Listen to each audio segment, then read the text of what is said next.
Hello, my name is Monica Murphy. I'm the founder and owner of MONERE Development Services. We're a training company who specialise in the design, delivery and evaluation of training for our clients and their employees. On the 25th of February, my business celebrates 10 years in operation. So I'm going to talk to you for 10 minutes, if you'll give me your attention, about some of the lessons that I've learned in those 10 years. So the first lesson is the self-belief that you need to start a business. We're living in uncertain times now with COVID. Back in 2011, we were in equally uncertain times. We were still in the middle of a very deep and prolonged recession, which impacted many people where they were losing their jobs or losing indeed their homes and their livelihoods. Our self-confidence was suffering. We lost a generation of entrepreneurs or people who would have started their businesses. From when I was very young, I always wanted to be a business owner.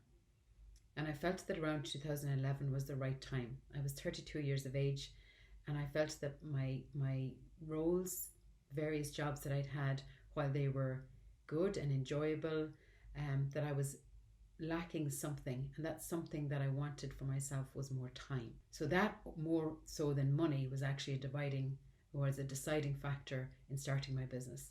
Was I needed more space and time to think and to do the things that I wanted to do in life. So one of the things I wanted to do, for example, was a PhD. And I knew that it would be next to impossible to take on a full-time PhD and continue working full-time. So in 2011, I started the business from my kitchen table here in Knockenowan, County Waterford. I also started the PhD, which thankfully I finished in 2016, 4 years later. So the first lesson is to have that self-belief and drive.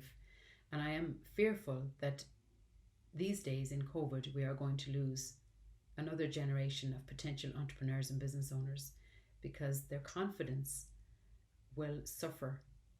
So I'm hoping that people will listen to this message and know that even in times of great uncertainty, it is possible to start a business, and a business that can grow up to 5 and 10 years and beyond. Okay, the second lesson is the sacrifices that you have to make. It's all very well having dreams and ambitions and plans and believing in yourself that you can do something, but the second thing is actually turning that into action and doing it. And that there's no magic bullet for that, there's no secret sauce, it's just a case of work. When I started the business, I was still working full-time, so I'd come home from my day job and I'd settle into trying to build a website, trying to build marketing materials, trying to reach out to my network and explain what I was offering and whether they'd be interested in it. That took me about 6 months or even a year to really get my website up and running, to get marketing materials together, and to have some people who are genuinely interested in working with me. And at that point it came to leaving my full-time job. And that's my third lesson, is I was absolutely terrified that when I went to tell my employer that I was leaving to start a business, that they would be very upset with me, that they wouldn't take me back on as a potential supplier to them.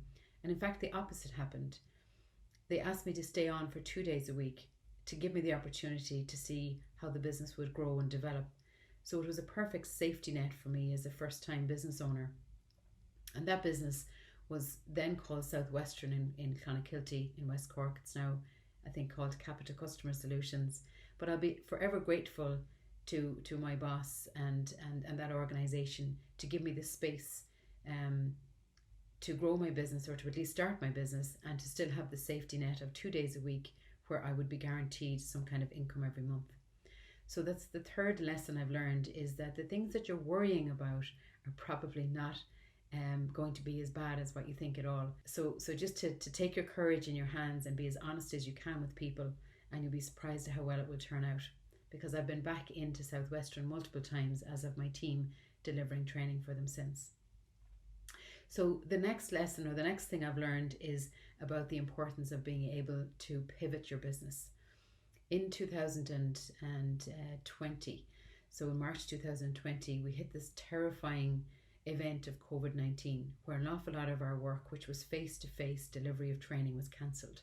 Not just for the week, not just for the month, but for the entire year. So very quickly we had to get together as a team and decide if we were going to freeze the business and just wait until this blew over, or whether we were going to be able to offer something alternative online. So we went to offer something alternative online. We had the technology in place. We had been using technology for the last number of years.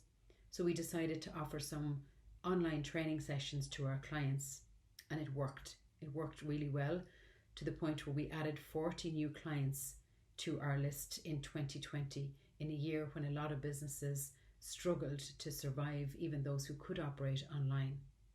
So that was another lesson, and something that I'd hope that other people might learn from, is to always ask yourself the tough questions. Is there another way? What can we do? If we had pressed pause, we would still be in pause mode. We certainly wouldn't have 40 new clients. So the other thing I've learned is to rely on people, and the importance of building a team around you. There's a good chance that other people know more about aspects of business that you don't. So you've got to take the chance to hire them, to work closely with them, and then to let them do their jobs. Okay, so to take yourself out of the business a little bit has been a key learning and an area of growth for me, is to try to step back a little bit from it, as opposed to be in the day-to-day running of it.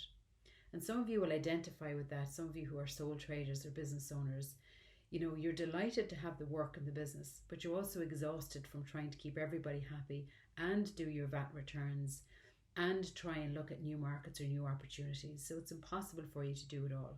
I started to hire people around year 4, I think, in the business, and have continually taken people on since that. Some fantastic people who are really beginning to grow the business without me.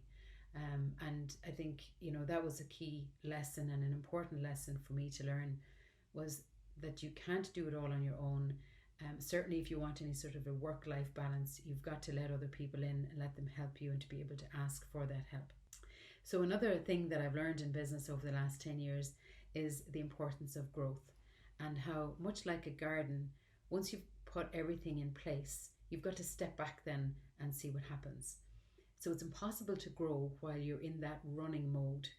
And putting a good team in place allowed me personally to step back a little bit and see what were we missing, where were we, maybe not delivering for our clients, what could we improve on.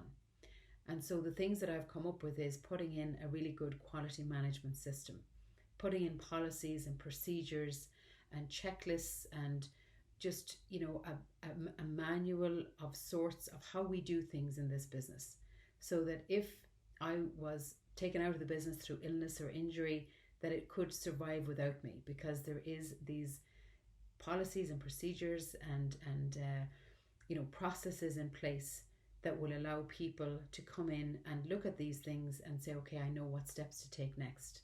And I think a lot of young businesses make that mistake, and they just keep going, and they don't stop to kind of backfill the foundations of their business. So thankfully we have done that, and we have earned our NSAI International Standards Organization quality certificate to say that we are a quality assured business.